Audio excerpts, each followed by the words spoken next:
Bose. I'm the global head of responsible business at Fleishman Hillard, and I have the privilege of interviewing the CEO of the Digital Economist, Navroop, who's a good friend of mine. And this is Navroop's 6th year in Davos. And so what I wanted to get some insights from her, she's brought a big delegation here. Tell me what you're hearing from the delegation. What is their experience here? And what are you hoping to achieve personally here on the ground as well? Yeah, Shameek, great to be here. I think I could sum it up in one word, which is impact. Yeah. Right. And I think one word that would go along with that is presence. Because when we bring new stakeholders from around the world to spaces like Davos, where they're decision makers, is the pulse of the world, if you may, and sort of what to predict for the year ahead, it's a very important place to be and a very important moment for them to experience and then sort of anticipate the year ahead. So we've heard absolutely amazing things from the entire delegation. I think a lot of them are grappling with the snow boots, Yeah. the logistics stuff, or at least they were for the first day or two. And I think that's been quite fun as well. And they're from all over the world. Exactly. Yeah. So not used to the snow in the mountains. Yeah. but again, it's kind of the fun part of Davos experience, and I think that's half the fun is getting here, right? Yeah. And I think it sort of becomes such a point as well, along with all the other things, Davos being a small village, for people to come together beautifully, have these stories, share these stories. Yeah. I think something they carry for the rest of their life. And the serendipity on this mountaintop, the incredible entrepreneurs, the heads of state, the CEOs that you run into is unlike any other. That's my favorite part about coming to Davos. This is my 10th year in the Magic Mountain.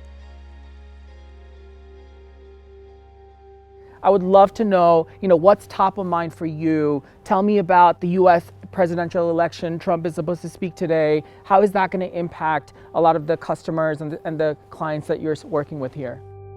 To your question, very important year, obviously, with the presidential election, and there's a lot of anxiety, I would say, around the world on what that means. We are seeing a lot of obviously right-leaning policies. The president signed a number of executive orders right after he was inaugurated. And that, I think, scared a lot of people, including CEOs who are convening in Davos along with the policymakers. So what does it mean to navigate in a world that is so fractured? It already has been, but will be more given the political situation, is not an easy question to address by a single company, single CEO. So I think perhaps, if I may say, my call to action is for people to collaborate, come together more. This is a very pressing, almost an existentially critical time, whether it's for climate, geopolitics, the rise of right wing and what that would mean for globalization or reverse thereof, as well as taking care of our vulnerable populations. I mean, our entire mission is to build a human-centered economy. Like, what does that mean, right? For wildlife preservation, for land preservation, for rights of indigenous communities. I can go on. Yeah.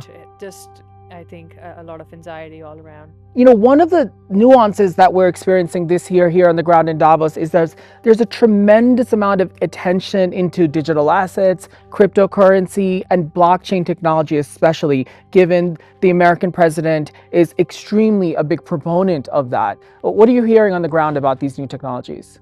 Well, so the technology is one thing, right? So you're right that we're going to see a lot of new technology transforming the global economic landscape for good, right? Because when that global economic transformation happens, economies don't go back. Yeah. So you're not going to go back to tilling the fields with cows or whatever, right? So these are permanent changes.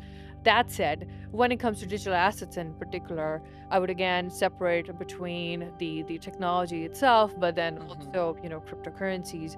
And my concern there is that the president is a proponent of the cryptocurrency aspect of it, and I'm not sure how much he understands the technology itself, which from a infrastructure perspective is quite promising, right? When it comes to transforming the banking industry or a lot of the other industries that require transparency, trust, traceability, all of those use cases. And so I think you will see a lot of get rich fast kind of schemes. You'll see a lot of meme coins. You will see a lot of adoption, but I'm not sure it's the adoption of engineers or builders. This is adoption of people who are like, what is this new thing, right? Because it's so big and people are making so much money, right? If you look at the prices of Bitcoins, and a lot of people got pretty rich in the last That's few right. weeks, I think. Yeah.